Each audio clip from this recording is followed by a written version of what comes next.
So I'm guessing that you know why I chose that as my walk-on song, right? Has it been a good year in your industry or what? How about that? I mean, banner year, best year ever. Am I right about that?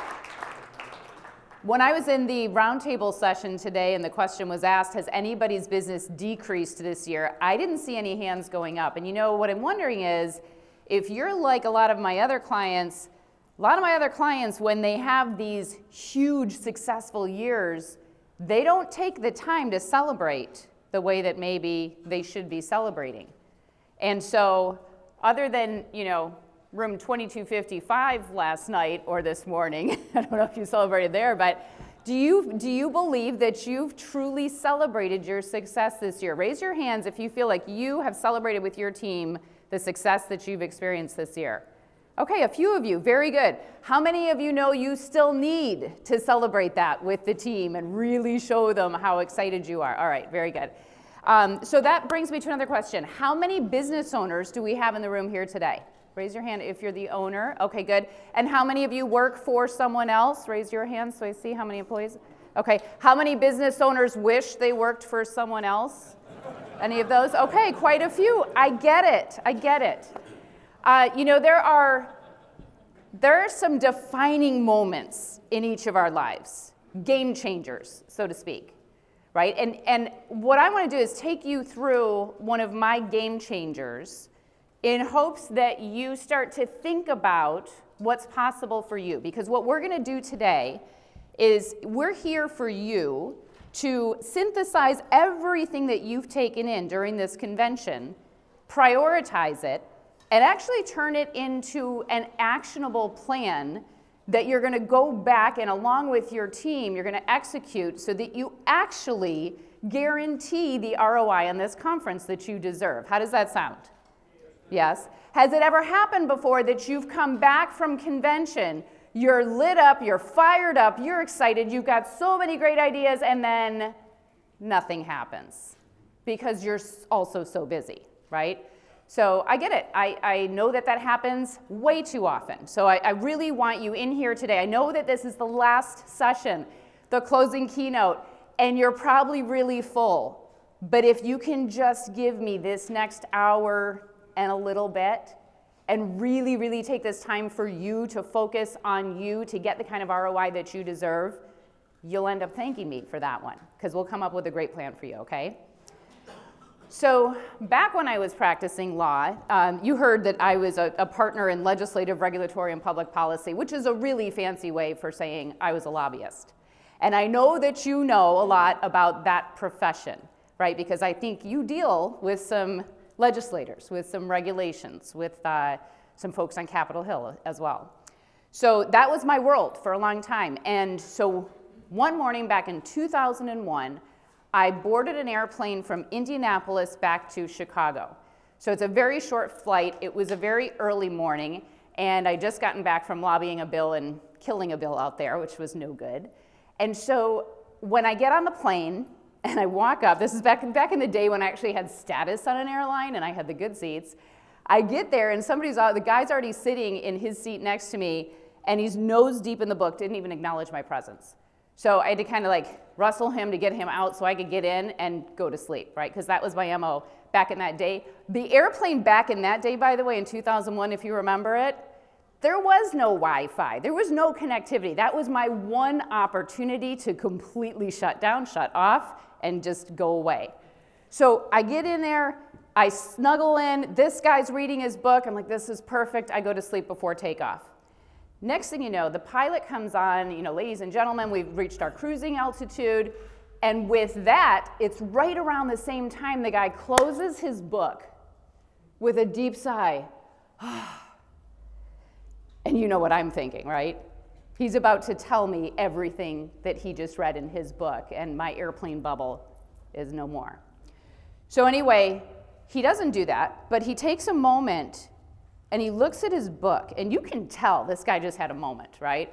Looks at his book, and he looks at me, and he takes the book and he says, here, this book is for you. You're gonna need it. It's gonna change your life. And he handed it to me. And that was it. He didn't say another word. And so I take the book from him, and I'm thinking, what on earth could this guy be reading that is so engrossing? So I look at the book, and immediately upon reading the title of the book, I think to myself, oh, this looks really stupid. This would not be a book that I'd pick up. I wouldn't read it. And now this guy I couldn't mistake his sincerity, his full-on confidence and belief that this book was going to have a massive impact. It was going to change my life. So, of course, I do what I should do, and I acknowledge that, and I say thank you, and I open and I start reading.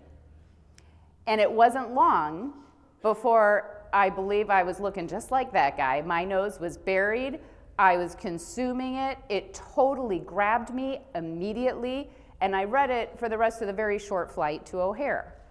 When I got off the plane at O'Hare, I hopped in a cab to go back to my place in the city, read the whole way in the cab to my place in the city. I got home, kicked off my shoes, left my luggage in the front hall, went straight downstairs, sat on my couch, and I didn't move until I finished that book.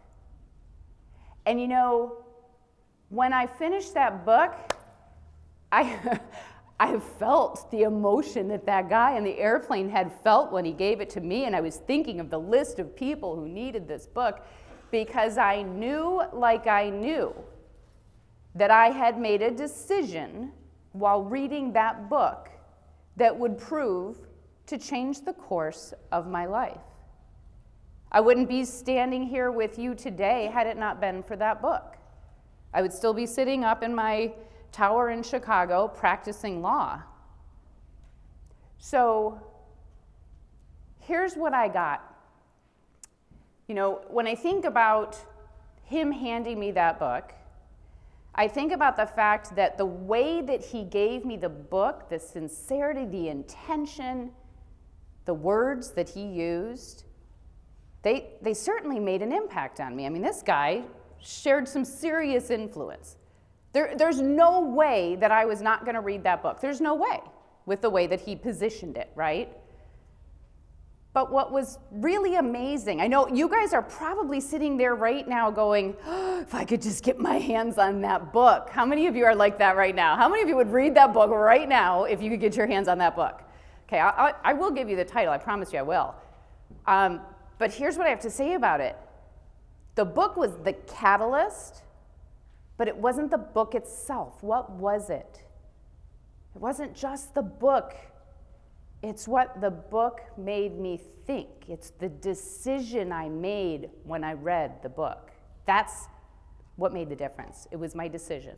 And the decision that I made that day is very difficult to describe to you, because when I tell you that I decided that day to take full personal responsibility for all my results and success in life, that seems like you're probably going, well, duh, Heather, like that's just not that new or different. So I have to figure out a way to convey to you what that meant for me. See, back in that day, I thought that my growth was up to my law firm. I thought it was up to my boss to teach me, train me.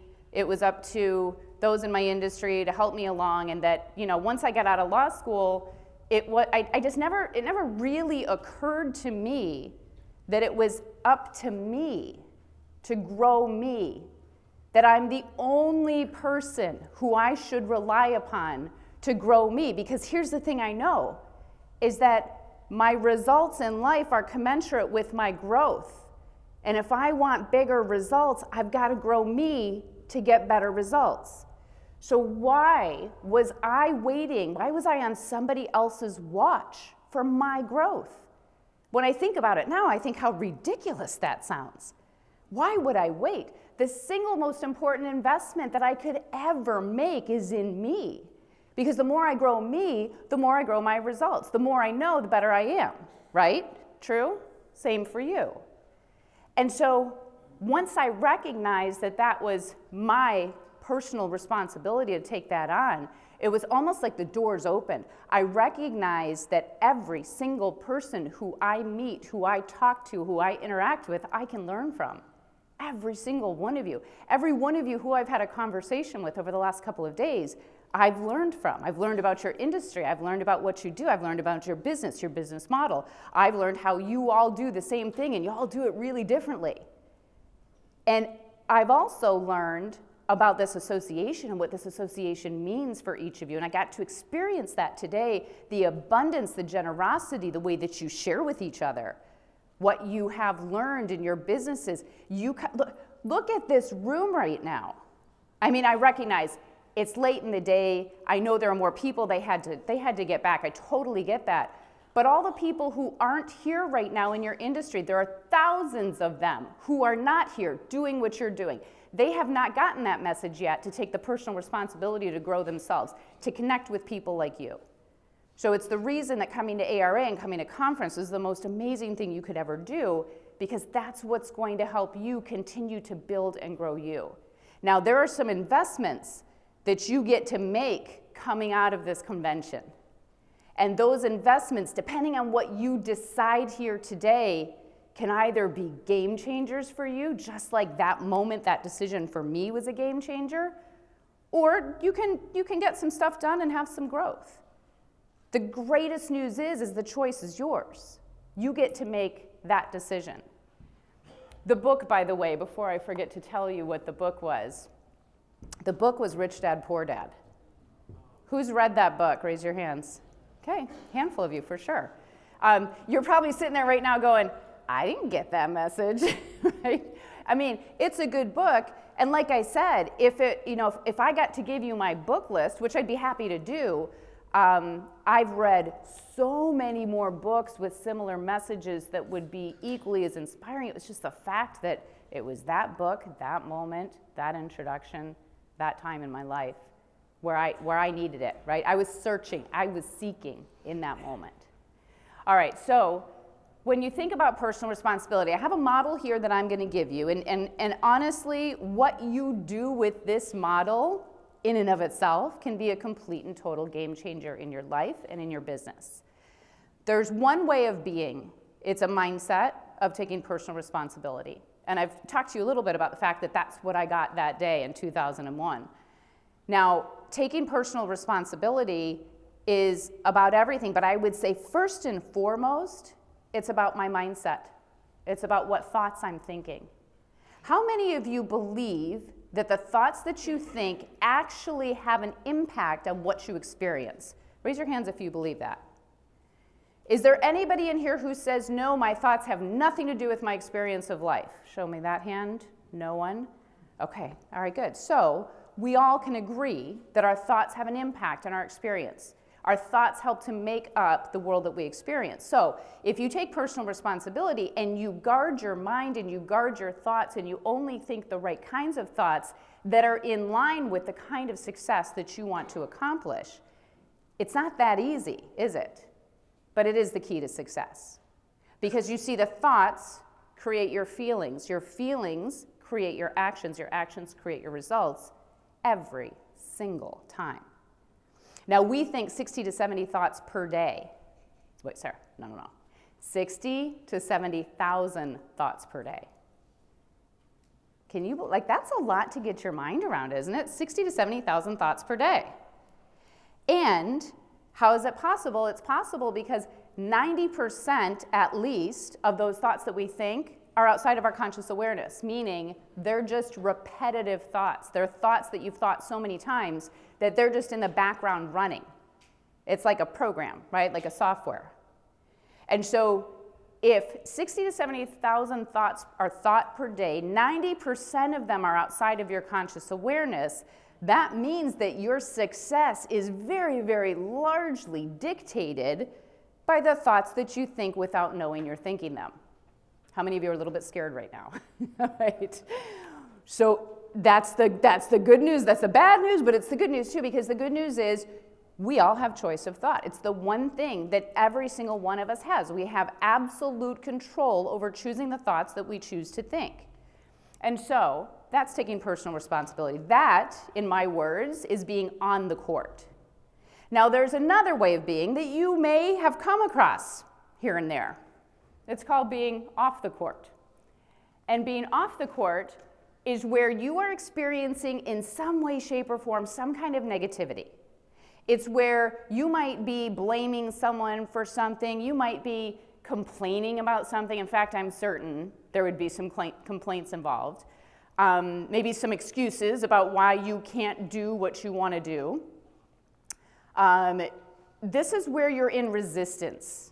Maybe there's this opportunity to grow and evolve and change, but there's a resistance there, and maybe you're not fully even in tune with that resistance. Collusion happens often, and maybe you've seen this happen before. It's when one person has a good complaint, and then they tell this next person jumps on that complaint and then one-ups them, right? They like, oh, I can do better than that. So they go into collusion, and now next thing you know, these complaints are growing and they're multiplying because it's contagious, you know what I mean? So you might even get to the point of seeing or feeling some resentment when you're off the court. But one thing I know for certain, if you're off the court, you're in denial. And do you see how I made the word denial look like an acronym? The reason I did that is because the single best definition that I've ever heard for denial goes like this. And you might want to write this down because it's really good. Denial stands for, don't even notice I am lying. Don't even notice I am lying. So why is it that when you're off the court, you're in denial? And the answer is, if you're off the court, you don't recognize that you're lying, that you feel you have to be off the court because something in your environment made you feel off the court. Right? So think about it. When do you go off the court? When do you feel negative? When do you have complaints? Most of my audiences will tell me it's when they deal with someone else who's negative, maybe a negative employee, maybe a negative customer. How many of you know that you've been guilty in the past and gone off the court in response to negativity? Raise your hands if you know you've done that in the past. All right, let me ask that question in a different way. Can everyone please raise your hands? Right? Because that's the truth. And if your hand's not up, it's called denial. I just told you that one, right?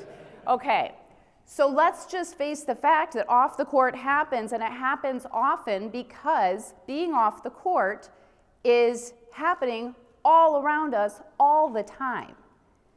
The question is, if you truly believe that your thoughts have an impact on your environment, which I got 100% agreement, at least I didn't have anybody willing to raise their hand and say otherwise. If you really believe that your thoughts create your environment, how many of you, every morning when you wake up, you consciously create your day before it happens? How many of you do that right now as a success habit? Good, we've got a few of you who are doing it every day already. Awesome, keep it up. For those of you who aren't doing it, and I'm sure there are more of you who have done it before. Raise your hands if you've done it before. Maybe you're just not totally consistent with that. Yeah, because that happens all the time. So, the only reason that you wouldn't be doing that day in and day out, taking that time before you pick up your cell phone, before you do anything else in the morning, the only reason you wouldn't do that to consciously create your day is if you didn't believe your thoughts had an impact. So there's some doubt somewhere within that your thoughts truly create your world. So let me help you with this model. So I've been training this since 2004. I learned it back in 2001. And how many of you think that I've already mastered it and I'm always on the court? Raise your hand if you think I'm always on the court. I've mastered this one. Guys, I said I've been teaching it since 2004 and I learned it in 2001. Where's the faith? You're right though. I haven't mastered it yet. But I'll tell you what I've gotten really, really good at, which is what I would challenge you to do as well. I am really good at recognizing when I'm off the court and getting myself back on like that, like that, like that. And I didn't used to be able to do that. Remember, I was a lawyer back when. You know what I'm talking about. So, I mean, back in the day, when I had something bad go on, I might get myself sideways for a while, for hours. In fact, there were things in my world, resentments that I had, anger from issues that had happened years back that I probably carried for years. And now, it's moments. So I feel like that's the drill, is how fast can you figure it out and get yourself back on the court? Because guess what? How many of you would say that you are in a position of leadership within your organization? Raise your hand. Okay. And that would also be another opportunity to say, can everyone please raise your hand? Because leadership has nothing to do with a title, right? Who you are and how you're being, you are leading others, right? How about this question? Can you lead from off the court? Yes or no? Yeah, thank you. I'm seeing some people like, I saw that face over there. She's like, yeah, you can't, and it's not good. It's not good. That's the problem. You can, and people do all the time, lead from off the court. And so, what's the impact of that? You're asking yourself right now. What do you think the impact is of leading from off the court? Somebody shout out something. What is the impact of that? Contagious throughout your staff.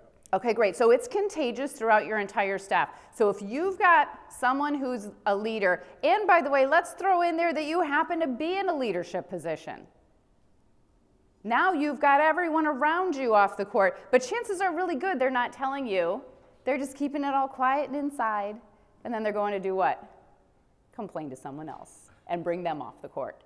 But it is contagious, and that's what happens. So, okay, enough of the off the courtness. Here's what I want to share about this model that's unique and different, that a lot of models that don't give to you.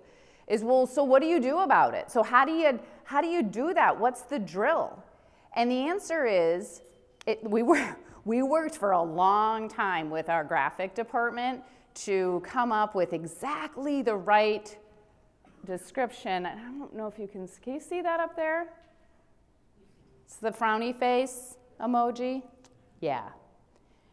So, look, I'm making light of it, but truly, it is that simple. It is that simple. If you don't feel good, it means you're off the court. Because remember, your thoughts create your feelings create your actions create your results. How many times? Every time, every time. So if it doesn't feel good, it means you've just thought a thought that's off the court. And yes, it's probably in response to something that's happened out there. But let me ask you this, does the environment control your thinking, or does your thinking control your environment? Unfortunately, for too many, they allow their environment to control their thinking. How's that going for them right now? So, all you have to do is be aware of your emotions. So here's the drill right now. Now, I recognize that I'm taking a risk by making this an interactive program with this many people in the room, but I'm totally doing it.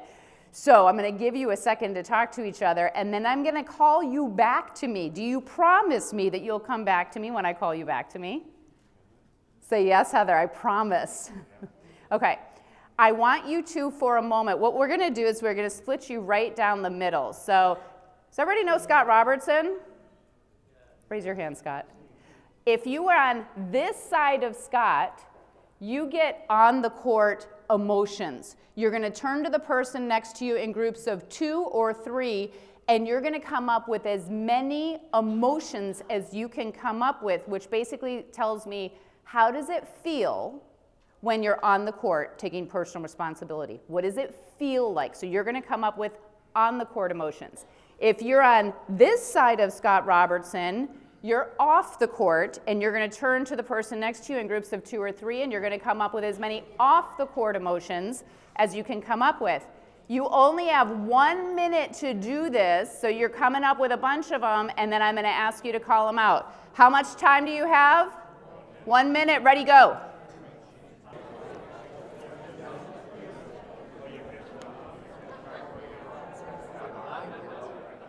And everybody with a small golf clap, thank your partners for sharing.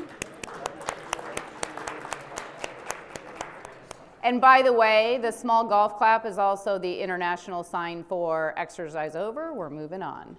So let's hear from this side of the room on the court. yell out, just raise your hand and I'll try to do some pointing. Call out an emotion, yes.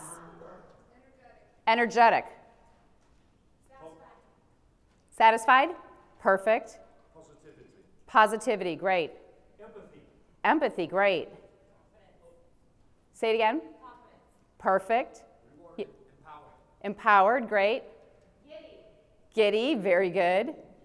With the glasses and the ball cap. Right in the middle. Oh, I hear you said it, but empowered. Empowered, great, excellent. Red shirt. Right back there. Powerful. Say it again. Powerful. Powerful, great. Purposeful, all the way back in the corner. Calm, very good. All right, yeah, one more. You're able to think clearly. Okay, good. So are you starting to get the feeling for what it feels like to be on the court, to take personal responsibility for your thoughts, your feelings, your actions, your results? It's all good. It feels good, right? Let's talk to these folks over here. What do you have for me? Off the court emotions, how does it feel? Yes. Bitter, yeah. Bad customer service for sure. Anger, mm-hmm. Out of control. Yep. What else? Exhausting. That's a good one to land on. We could go for a long time. Go ahead. Hopeless. Yep. When you think about, yeah. Hungover. Possibly hungover. Yes, very good. I have a separate program on that I could tell you about. It'd be fun.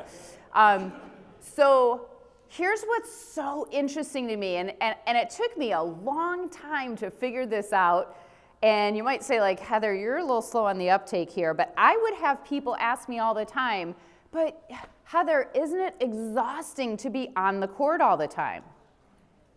And I'm like, exhausting to be on the court? That doesn't even make sense to me, because you heard the emotions you feel when you're on the court, right? Those sound pretty energizing to me, right? You heard the emotions when you're off the court. Those sound what? Like exhausting, awful. So why is it that session after session after session, I would have people say that, isn't it exhausting to be on the court? Until I got it. What do people do? What happens is somebody will be off the court in their feeling and their energy, but they know they've got to show up on the court, and so they fake it. Have you ever done that before, anyone? Like, you put the smile on and you're like, I'm fine. Yeah, I'm fine. Yeah, I'm doing it right this minute. I'm exhausted, I'm tired, I'm hungover, I'm ready to go. I'm like overwhelmed with all this information. Yeah, we do it all the time. And you know what?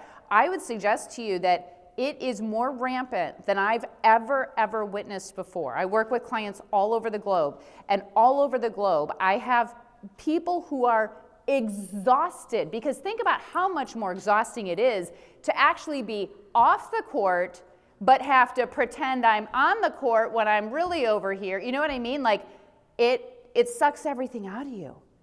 So if you are going home at the end of the day and you're feeling exhausted, overwhelmed, tired, chances are really good this is exactly what's happening. Because here's what I can promise you. If you were on the court that whole time, you would have more energy than you can even imagine. You know what I'm talking about here, yes? Yes, okay. Now, I heard something during the session today that was a little concerning for me. I heard that there are people here who are running at less than full staff and by quite a bit. Guilty? How many of you running less than full staff and busier than ever? Yeah. So what's the impact of that on the team, and what's the risk of that? I know you're feeling it. I know you're worried about it. And by the way, worried is an off-the-court emotion. Fear, off-the-court emotion. I'm fearful I'm going to burn these guys out. I'm fearful I might lose good people. And I would be really concerned about all of that. And so as you start thinking about your game changer today and what you're really committed to, if you know this is an issue for you, are your people, your employees who are being asked to work longer hours because there's more work with less support, Do you think they're on the court or off the court? And I'm not talking about what they're showing you, because remember, we can all fake it, right? So that's a concern. That's a huge concern.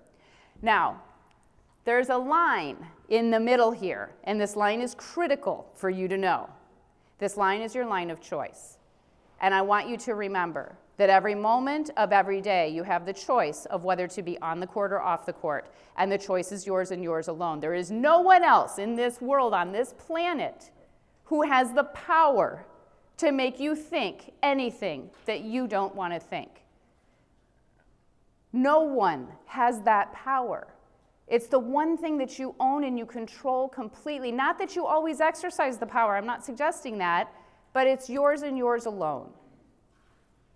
And so remember that line of choice. The minute that you feel any of those negative emotions is the minute that you say, oh, Heather told me I'm off the court. Here's the thing, you can't unsee this. Sorry about that, because you're going to see off the court everywhere now, okay? You can't unsee it. You can't unthink it. You're going to start recognize it. It's the best thing that ever happened to you if you pay attention to it, because only in awareness can you make that choice.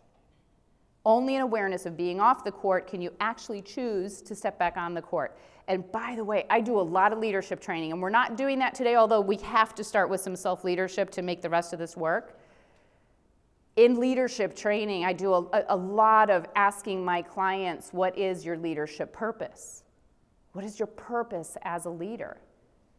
And so many people look at me like the RCA dog. If you're my age or older, you'll understand that comment. So, like, just confused. What do you mean, what's my purpose? Well, I offer to you, if you're doing that same, like, I don't really know what my purpose is, consider this. Consider that your purpose in life is to make the assumption that the people around you are in some way, shape, or form off the court in some area of their lives, and that your goal, your mission, your job is to help them get on the court. Help them feel good. What would that be like? What would it be like if every time you encountered a negative person, a negative customer, a negative anybody, that instead of being like, ugh, you were like, good, I got an opportunity to help this person get on the court. Like, it completely changes your mindset. And when you get masterful at this, what's the impact on your business? Talk to each other back and forth for just a second on that. What's the impact on your business if you take on personal responsibility for other people around you being on the court? Take a minute, back and forth. What's the impact of that? Go.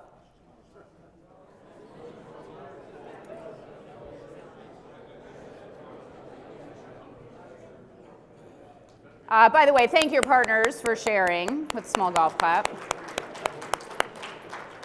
Is there anybody who would be willing to share what you believe the impact would be if you had the ability to quickly get people who were off the court back on the court? We've got one right over here. Vince is coming. He's running.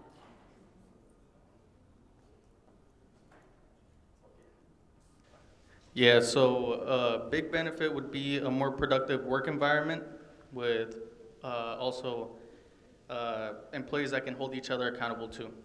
Excellent. Give him a hand. Thank you. Productivity for sure. Yeah. Willing to give more of what they've got to make the problem go away. Awesome. Absolutely. Can you imagine how much more people would step up and they would give? And do you think it might rub off on them as well? Absolutely. Yeah. It would be contagious in the good way. Yeah, perfect. Awesome. Give him a hand. It will be contagious in a good way. Like, this is kind of what we're after here. And you know, the greatest thing about it is then it doesn't matter what's going on in the environment. Think about that for just a moment.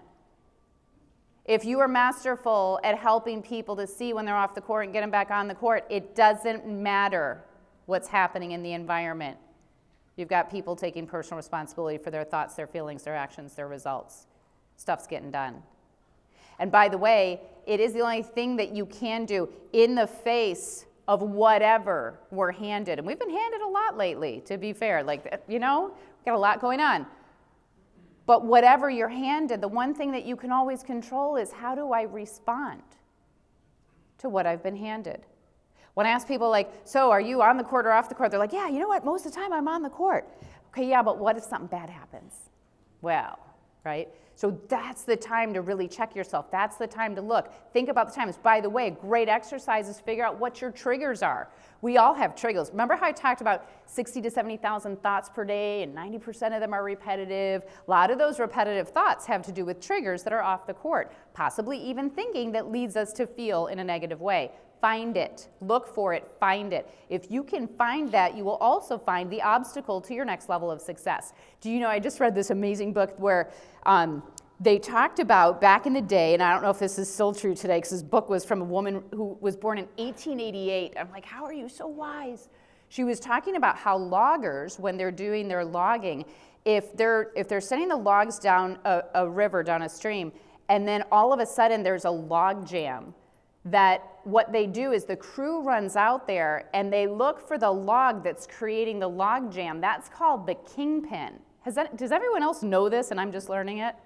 So it's called the kingpin. I'm like, oh, we could do a keynote speech on the kingpin. What's your kingpin off the court thought? What is your log jam? What's that thought that comes back again and again and again that's jamming things up for you? My gosh, can you imagine if we found that one? What would happen?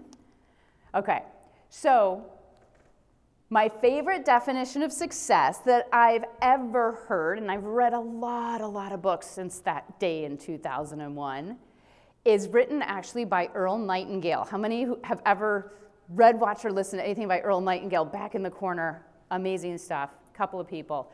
The rest of you, look it up, Earl Nightingale. He's got a video on YouTube called The Strangest Secret. Oh my gosh, if you haven't played that for your sales team yet, you are missing out in a big way. Earl Nightingale's Strangest Secret. Anyway, he says, the definition of success is the progressive realization of a worthy ideal. Now you read that and you go, okay, Heather, that makes logical sense, but I don't know why you're so excited about it because it just sort of seems whatever. But if you break it down and you really understand it, you will see that this is the key to success. And by the way, I love seeing some of you younger people in the audience today. Like, if I could have soaked some of this in when I was your age, amazing. So go and tell your friends. All right. The progressive realization of a worthy ideal. What does it mean? I don't know. When I grew up, I always thought success was when you get the thing, when you achieve the goal. Anyone like me that thought that it was like when you got the goal? That's what I always thought, right? But have you ever done something big and gotten to the finish line and been like, is that it? What happened? Well, that's not success. The success is being in motion toward the goal. Said a different way, in progressive motion toward the worthy ideal. But what's a worthy ideal? He doesn't use the word goal there. He uses worthy ideal. So what's a worthy ideal? This is the thing that people miss all the time when they do their goal setting. How many of you do goal setting? Raise your hands if you do goal setting. Okay, a lot of you do. That's awesome. How many of you are actually, and be honest here, working right now from a written business plan or action plan, working from a written plan? Okay, we're not seeing as many hands, but congratulations for those of you who are. So, the worthy ideal thing, the goal setting thing. So what we've done over the years, I feel like, is we've made goal setting and action planning like so mechanical that who wants to even do it? Anyone else with me on that one? Like, I don't really enjoy the whole SMART goals, specific, measurable, achievable results for your time bound. Like, it just seems so dry and so mechanical. And like, so then I have people who say, well, I spend all this time every year and I write down the plan and we get it in writing and we all talk about it, and then they never look at it again. So it's almost like, well, what's the point? Unless you have somewhere in there identified a worthy ideal. A worthy ideal is a goal that actually means something to you. It's ideal. It would be perfect. It would be wonderful. It would be awesome. It would be amazing. It would make me want to jump out of bed on Monday morning and hit the office, get to the yard, right? So are your goals right now? Think about this. Think about what's the number one goal that you're aiming for right now? Your biggest goal that you have. Do you have that in your head right now? Is there anybody who's kind of fuzzy when I say what's your biggest goal because you don't have it quite that narrowed down? I know it happens. Think about your very biggest goal that you have right now. Is it so exciting for you that it scares and excites you? Like so big, so important, so worthy that it scares and excites you. For most people, it's not. For most people, it's like, well, I want to do 10% better this year. How many of you did better than 10% better this year? Like blew that out of the water. So I think that the goal should be a WISE goal. That's my acronym that I came up with. A worthy ideal that scares and excites me. Isn't that better than a SMART goal? Now that's something I can get my arms around. So what we're gonna do in here now is we're gonna figure out what your WISE goal is. We're gonna figure out what is that nugget of gold that you found during this weekend, during this convention, that's so worthwhile that you would be willing to sacrifice whatever it is that you would need to sacrifice to invest your time, your effort, your energy, your money into taking those actions and achieving that goal. That's what we're up to finding out here. So here's what I'm going to do. If you listened, by the way, how many of you listened to the video that I sent out last? I know that that was sent out, but I honestly don't know the kind of distribution that it got. The last video that was sent through ARA that asked you to take notes and write down your top 3 things at each session, did anyone watch that or listen to that or do that? Okay, it's okay. Did anyone take notes during these last few days? Yeah, perfect. And those of you who didn't take notes, do you remember some of the things that were really exciting for you that you thought, ooh, I should do that when I get back? Yeah, perfect. We're going to take the combination of all of that. If you have your notes with you, I want you to pull them out. If you don't have them with you, but you can remember the thoughts that you were thinking, either use your notepads or write it on the back of your paper for now. I'm not taking you through the worksheet quite yet, but I want you to write down your top 3 takeaways from convention so far. Now listen, your takeaways can have come from a session together. Your takeaways can come from a conversation last night at dinner or at the bar or up in Scott Robertson's after-hour suite, like wherever, it doesn't matter. A takeaway is a takeaway. A lot of times the best stuff comes from conversation, even though the educational content is great. So it's wherever it came from. It's that moment where you said to yourself, oh my gosh, why am I not doing this? You know what I'm talking about? Write down at least 3, or let me say that a different way, no more than 3, top 3. If you only have 1, perfect, I'm good with that. But I need you to write down at least 1, but no more than 3, and I'm going to give you just a couple minutes to do that. So if you're with your team, what I'm going to ask you to do is before you have conversations, I want you to do your own thinking first. I want you to document what your thoughts are, your top takeaways. I'm going to give you a chance to talk to each other. So quiet time, I'm going to give you 90 seconds on the clock, and I'll check in with you. Ready, go.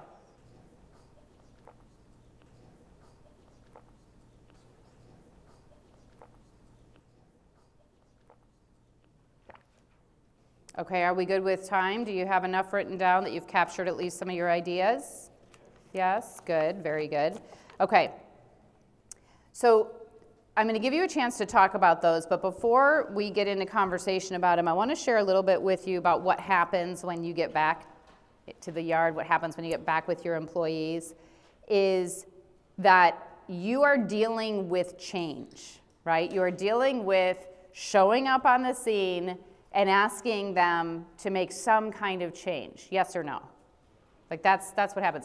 Have you ever come back from conference before and people are scared of you because you're about to come back and change everything? Who are my changers in here where you just, you come back and you go a little bananas and they're like, oh no, they're coming back from conference. And by the way, secretly they're having conversations with each other, probably placing bets right now, talking about what's coming back and how many things you're gonna have, how many different initiatives. But then a lot of times they say to each other, but don't worry, they'll forget about it and we'll just go back to normal in a couple of weeks.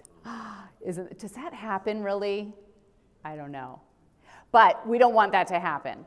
And so one of the things that I asked you to do in my video that unfortunately I think maybe a lot of you weren't able to see was I asked you to set up a team meeting post-conference in advance so that people had an actual meeting on their calendars for the specific purpose of talking about the action plan outside of conference. So if you don't have that meeting scheduled right now, it's okay, but can you get that meeting on the books before you get back? Could you actually arrange and schedule a formal meeting with the people who you need to meet with to go through this? So we'll talk about that more as we talk about follow-up. But obviously, it's the follow-through that makes the difference in the conference, right? It's what you do with it. What you know only gets you so far. It's what you do with what you know.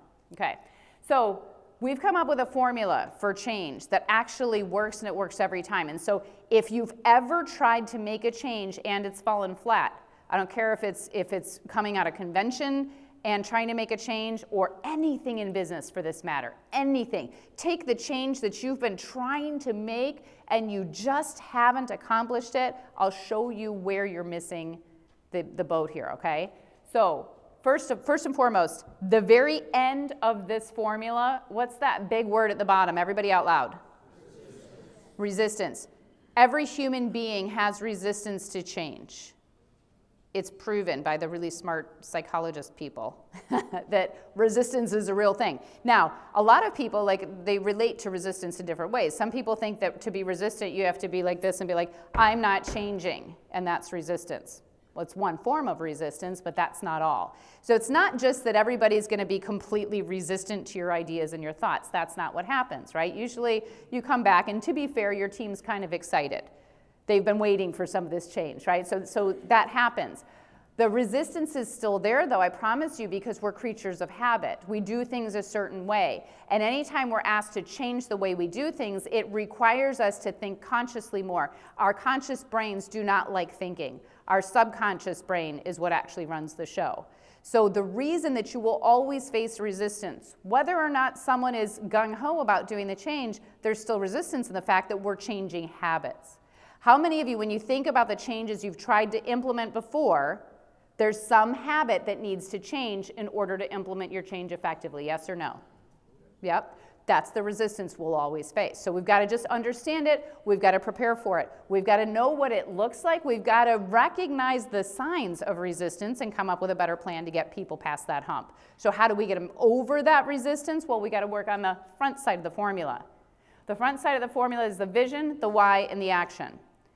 So when you come back from conference, as an example, you've been in these meetings. You've had the opportunity to have all these conversations, to attend sessions. And for those of you who have your team members with you here, it's so much better because they've been able to share that with you, and they are way ahead of the curve compared with the people who are back, right, at the back of the yard, back at the office, wherever they are, right? So what we have to do is we have to be able to share the vision in a very meaningful way. And a lot of times we cut it short. We just say, hey, here's what we're going to do. A lot of people just go straight to the action plan. Here's what we're going to do. Have you ever been guilty of that? You're just like, we're going to do this differently now. And so that's all action focused. We need to have that. That's a big piece of the formula. You can't live without that piece of the formula. But if you don't fill in the vision is, here's the reason it's so important. Human beings think in images. In order to actually change a habit, we have to see it in an image and be able to impress it on the subconscious mind if we actually want it done and done more easily and efficiently. And the subconscious mind thinks in images. I'm going to prove it to you right now. Close your eyes for a moment. Taking a big risk here, having you close your eyes. Okay, I want you to think of a red car. You got it? Okay, open your eyes. How many of you actually saw a red car in your imagination? You actually saw one. How many of you can shout out and tell me what kind of car it was? But wait a minute, I didn't tell you that it was a Corvette or it was a Tesla or it was but you filled that in with your imagination and you actually saw it. Now let me prove to you something else. You saw it so specifically. How many of you were actually driving said red car? Okay, we've got one who was driving it. How many of you were standing outside but in close proximity? A lot of you. Anybody see it from above? Okay, we've got one, yep. So you know exactly where you were standing. Tell me, what year was the car? Yeah, you're proving my point. You got it. You saw it. What's that?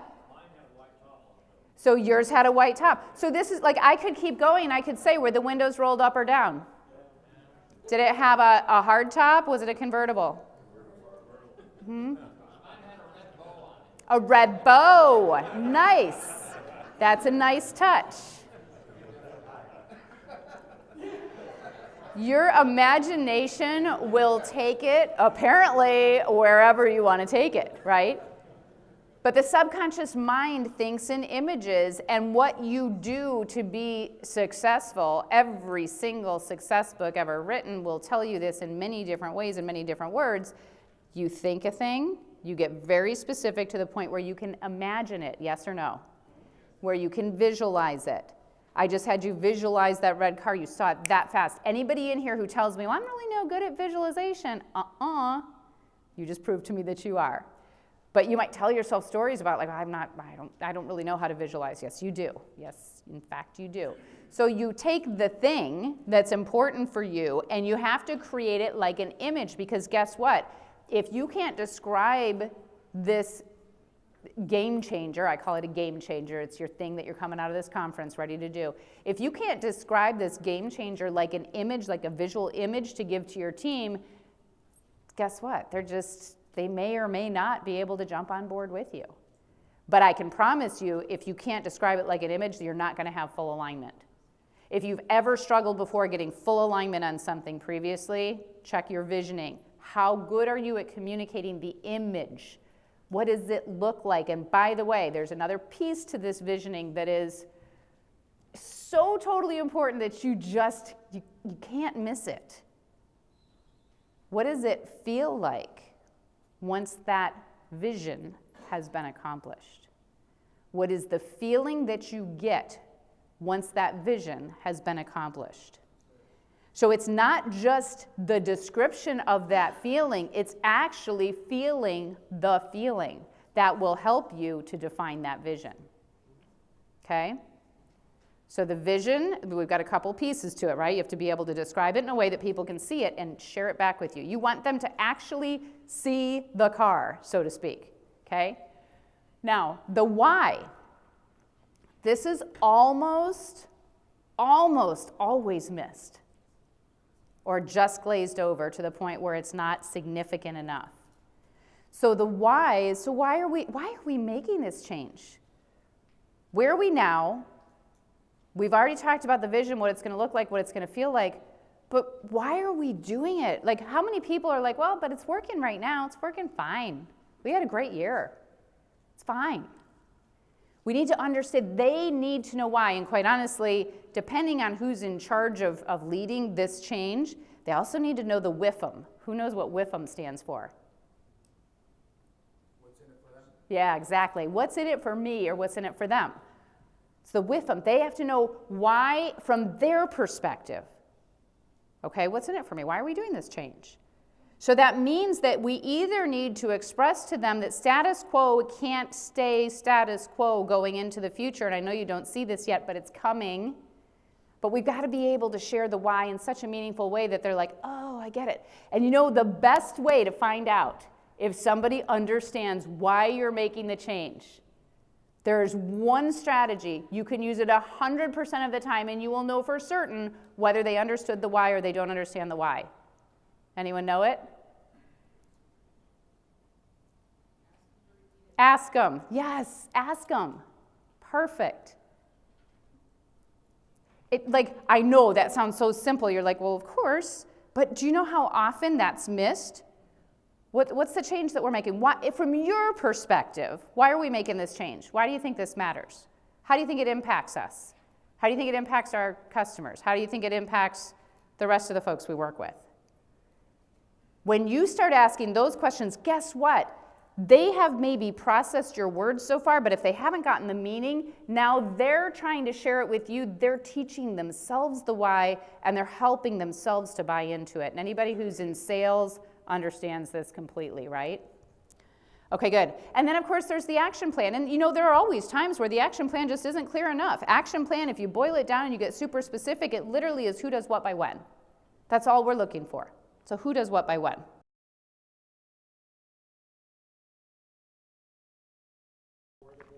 Yes, because that's where I put it. So, yeah, no, it's a really good question, because I tell you what, that's a shift that I made to fit the worksheet that you're going to be doing, to have it make sense to you in a way. So here's the thing. The multiples don't make a difference, really. If you have a 0 in any one of these categories, let's just say you forgot the why altogether. You've got a great vision, you've got an action plan. What's vision times 0 times action? 0. How often? Every single time. So the reality is, it doesn't matter. It doesn't matter. However, the reason that I did make this shift to put the vision in front is because I want you to think of the result when you think of the vision. What is the result that we're after? And if we can't create such clarity about that result first in our own minds, it's very difficult to express the why. Now, do you maybe need to do some work on the why as you're building the vision? I think you probably do. But as you start to think about how you're relaying it out and how you're leading that change, the vision and sharing that vision first, here's what it looks like. Start with the end in mind. Have you ever heard that? Start with the end in mind, where you create that vision, you create the result, the feeling you get when that result is achieved. Then you go back and you say, now let's talk about why this makes sense. Let's talk about what happens if we don't make this move. You know, you think about, you've had a lot of change coming up in this industry, right? And maybe like you talked a lot about EVs during these last few days. And you know, we drive an EV, and I don't know if that makes you dislike me more than the lawyer part, but sorry about that. But I know that that's a disruptor ultimately. It's going to change things for sure, and maybe not for the worse, but certainly change. And so things are going to have to look different. But you've got such a small percentage of the cars right now that you're dealing with, right, that are EVs, true? Very small percentage, hardly any. And so you're probably sitting there like, well, why would I get the certification? I'm not even sure that matters. Because it seems like it's so far out there. And yet, especially for those of you who are the business owners and the leaders, it's your job to think forward further forward than you think you even have to, because what I see in certification, I see competitive advantage. Getting in on it early when nobody else is doing it, and more importantly, with my lobbyist hat on, is whatever happens, do not let the legislators legislate this for you and create the standards. Do not let the regulators tell you what you have to do to become certified. Like, if you can get in front of it and you get enough momentum in this industry to get certified, think of the fact that you control this. And I don't know about you, but having been in that world, I don't like being told what to do when it comes to my business. I don't like being told by someone who has not a clue what's going on in my business how I need to run my business. So I'm sorry if that's said too much, but is there anyone else who agrees that that's your sort of feelings? Like, I'd like to be out in front of this rather than taking lessons from somebody who doesn't even understand my business. Yeah. So that's the opportunity that you have here, as an example, to get out in front of something. So thank you very much for that question. And I want to talk about one of the biggest things that you'll face in resistance, and it's this little guy. How many of you are familiar with the whirlwind that is your business? And I know, especially with the fact that you're understaffed, that you guys are feeling it worse than ever. You're going hard, and it's not just your employees who are doing the extra work. You're all doing extra work. And you've also been away, by the way, for a few days. So what's that like when you get back? I have some expletives for what that might look like for some of you, but I won't share those out loud on stage. But sometimes it's not pretty, right, when you first get back. So this whirlwind has the ability to suck you right back into operations and not get committed to your game changer. How many of you know this to be true? With a nod of your head, how many know that this is true? This has happened before. The whirlwind is real, and it can consume you. So we're not going to let that happen this time, and that's really specifically why we're spending this time together. So it's time to pick up your worksheet. And what we're going to do is I'm just going to walk you through, and I'm going to have you pick your number one game changer. And here's what that means. your number one game changer of all the different ideas you had, takeaways you had, things that you found to be important while you were here, there's one that should stand out for you that is more important for you to take on than anything. There's one game changer that truly you thought about it and maybe it scared you, that's okay. But you thought about it and you're like, wow, if I were doing this and doing this well, so I want you to imagine the end in mind, what does it look like when it's actually accomplished? If I could get this done and get this implemented in the business, it would actually make such a big difference. It would be worth everything to go after it and do it. So that's what I'm talking about for a game changer. It's a big deal. Now, here's what I want you to do. So take a look at your takeaways, and I want you to choose the one. So you're now prioritizing the one, and you're only going to get one for right now as we work this through. And of course, when you get back, if you want to do more, you can do more, but we're just working one right now. The first thing I want you to do under number one, write down your game changer. And again, it doesn't have to be written perfectly just yet, but get the concept written there. And then you're going to put a dollar value next to it. And no, it can't be priceless.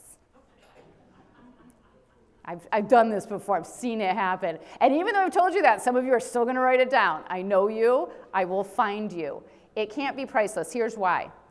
Part of the why behind it, for some of you, needs to be the ROI that you're going to realize. You really need to think it through. You really need to understand what it would be worth, because the bigger it is, the more you're going to have to sacrifice, the more you're going to have to change. I get that. So you've really got to get clear on the value of implementing this strategy. Make sense? I know it's not going to be a perfect number, and that's going to make some of you uptight. I want you to just get as close as you can. When this is in place and it's working, what is the value of having made the decision to go after this strategy? Are you guys clear? So write down your game changer, at least a few words that captures the idea of it, and write down a dollar amount. Ready, go. All right, raise your hand if you're willing to share a game changer that you want to implement when you get back. Yeah, in the way back, I see one right here too.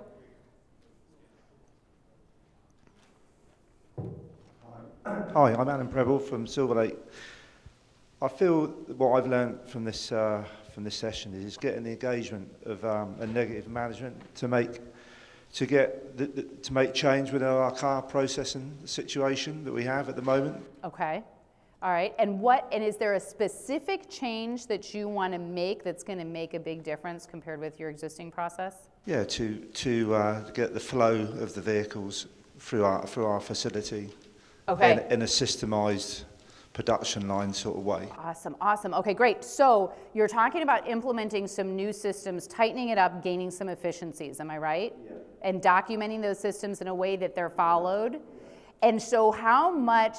Like there's one side that says, okay, well, how much would that save us if we actually got those systems up and running and working? Would that save some time for you? I think there's going to be 2 or 3 gains. I think there'll be a song sheet for everybody to play to better. Okay. So we get engagement with the staff. And I think that the dollar value is quite significant for us, or pound value, should I say. Okay. So, yeah. And I think it would be more professional. I think it'd be more engaging. And I think people would take a bit more pride in it. For me, I mean, I've come into ARA for probably 30 years now, so, and there's been some really key sort of moments and that have helped me along my way of building my business, and I think this is one of the best ones I've been to, so awesome. Thank you, and hopefully help everybody else here, because it's so important that, you know, I've said some stuff to Dan Snyder just before this meeting about trying to make change, and one of the quotes was, you can take a horse to water, but you can't make him drink. Mm-hmm.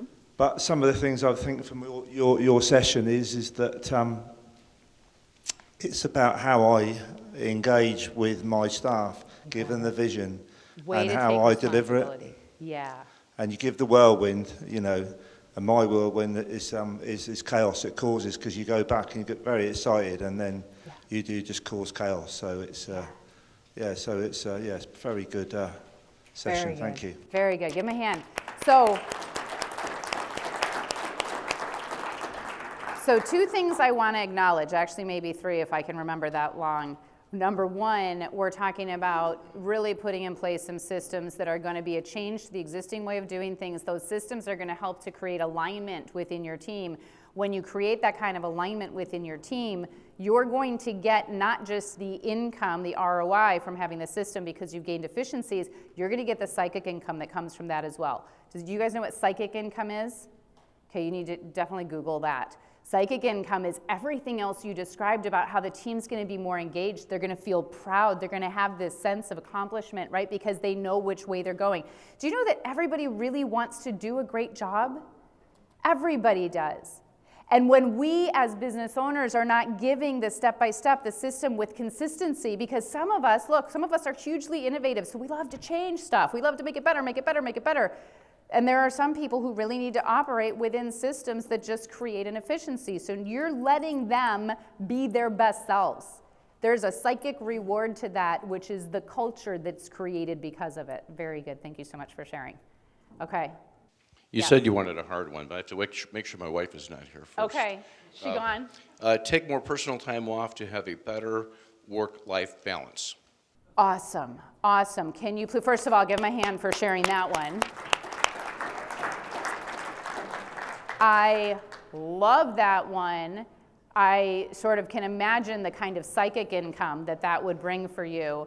But can you just share briefly what is the impact that would have on you? If you actually, because I'm sure you've said it before, but if you actually got committed and did it, what would it mean to you?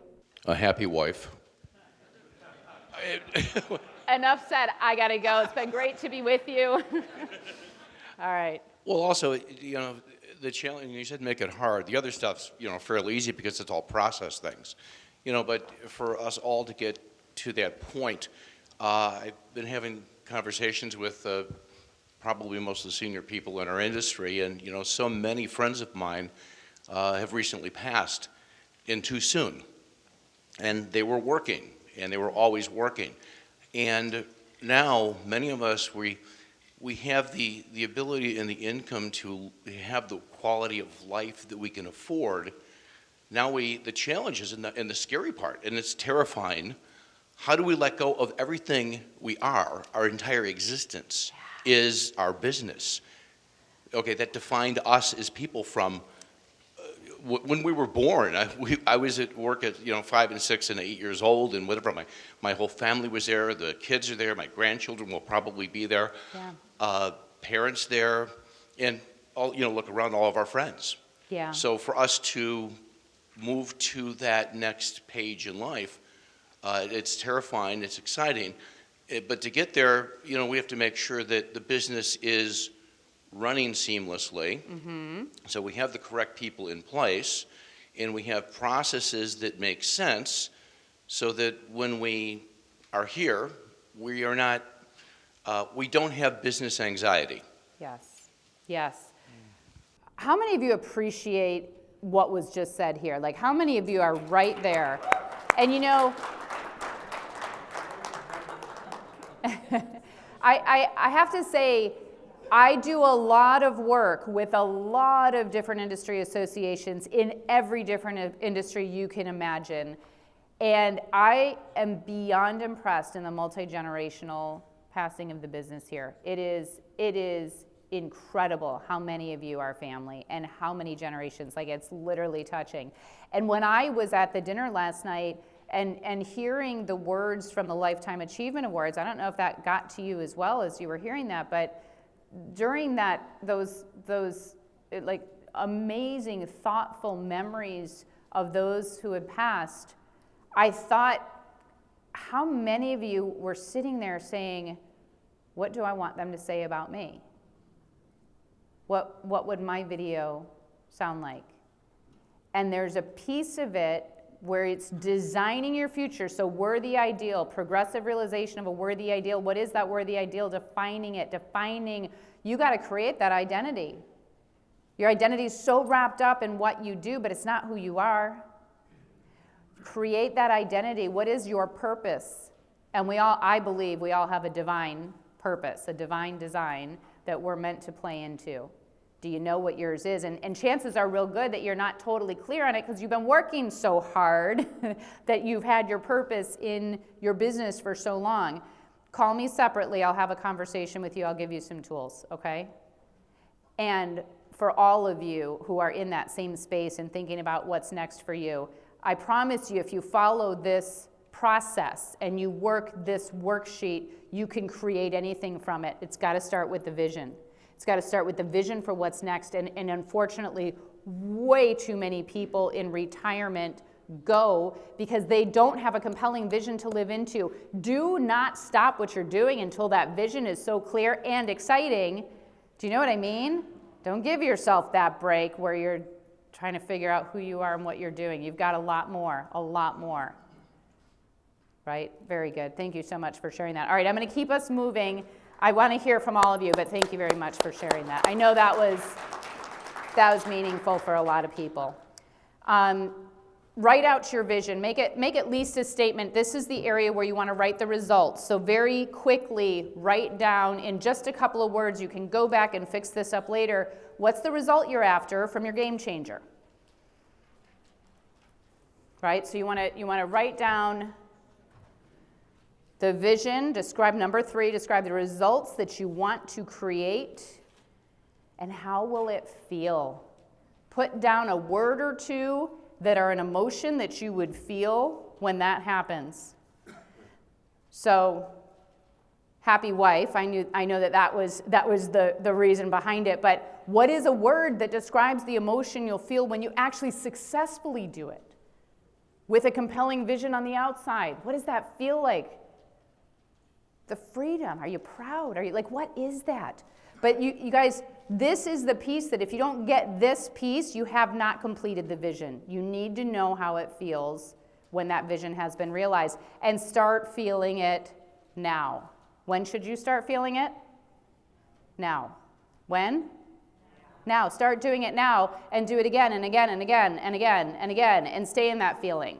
Stay in the feeling of what it feels like to achieve the results that you're after. And what happens is your subconscious mind, you know how I talked to you about that subconscious mind? It's that mind that just kind of goes, you're like, wait, subconscious mind, the little voice in your head. What little voice is she talking about? That's the little voice I'm talking about. Your subconscious mind is fed in images. And when you give it the right image and you connect it with an emotion, you are invoking the secret to success. Okay? So feel it as much as you can. People will say to me, well, how often do I need to, do I have to do it once a day? I'm like, how bad do you want it? Do it all day. If you do it all day, it comes a lot faster because you're training your subconscious mind. Your subconscious mind doesn't know the difference between real and imagined. Think about that. Some of you might have a red car in your future if you're really good. Okay, now we're going to the why, number 4. What's the challenge with the status quo? Why is this change important to you? So sometimes it's like, okay, there's a why because we're trying to move forward towards something, and sometimes there's a why that's like, well, if we don't do it, then that's going to be bad. So just make a couple of notes about the why.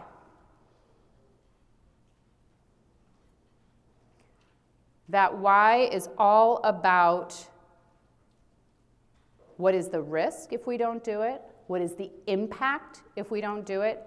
You can get very personal on this impact. What's the impact for me? What's the impact for others? Okay, so just make notes on that. And then you're going to get to the place where you get to an action plan. And literally, like I said, the action plan is who does what by when. This is where you just sit down and you write down your bullet points. Who does what by when. You'll notice I gave you some more here on this worksheet, and you can work this like for anybody who's got flight time, spend some time on this during your flight time. So number 5 is what actions need to be taken to achieve your vision. But then you want to look at number 6, thinking about the audience that will help you implement the change.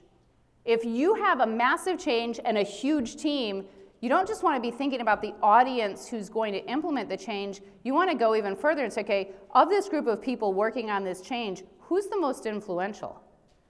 You want to work and spend some time with that person.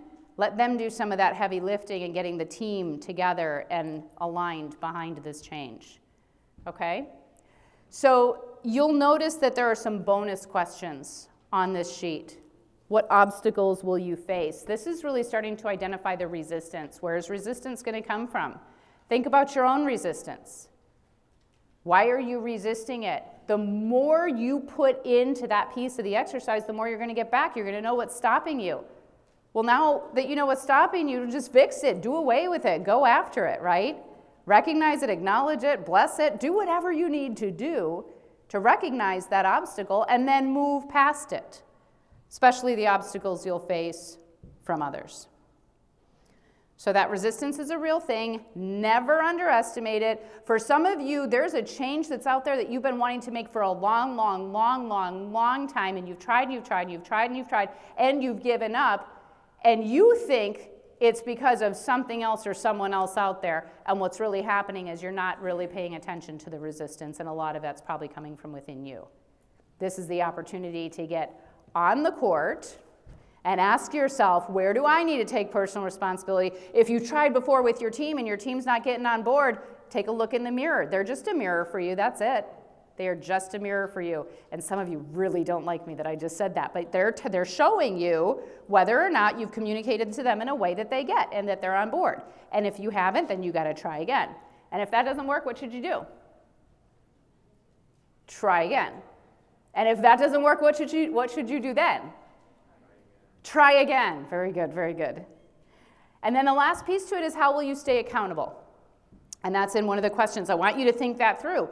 If you failed in execution before and you feel like you've had that whole formula for change, you've had the vision, you've had the why, you've had the action plan, you've communicated it in a powerful way, but it's fallen short, check your accountability. What are you doing there? You guys have the most amazing mentorship program here. You have access to each other through ARA that is just incredible. So are you going to call on each other? How many of you are in the mentorship program right now where you're a mentee, you're being mentored by someone? How many are in it right now? We got a couple. Awesome. How many of you are mentors in this room? Show me who the mentors are. I know Marty is. Do we have more? A couple in the back there? Okay, good. How many of you could benefit from a mentor? Oh, good. It's telling me my time's up. How many of you could benefit from a mentor? Listen, with the multi-generational aspect of what you're doing, the ability for the younger generation to learn in a new and different way, things are changing. Like, it's not taken away from anything that you've shared over the years, but think of what it could do for them to just give them their own powerful new insights. And yes, that might mean some change. So it has been an honor to be here with you. I really, really appreciate, shout out to Karen Smith for introducing me. Thank you so much. And look, I hope that on your worksheet, in your thinking, in your conversations with each other, that you've come up with a game changer that truly matters, that is going to provide you with an ROI that is so fantastic that it made this conference more worthwhile than any conference or convention you've ever attended before. But if nothing else, can we all just agree that we're happy that there's one less lawyer practicing law? You guys have an awesome, awesome evening. Safe travels. I hope you enjoyed that. And if you did, don't miss out on our next Conference and Expo. We're going to have tons of amazing educational sessions, tech talks, networking with your peers, all of the vendors that you need to speak to take your business to the next level, and amazing amenities. Don't miss out.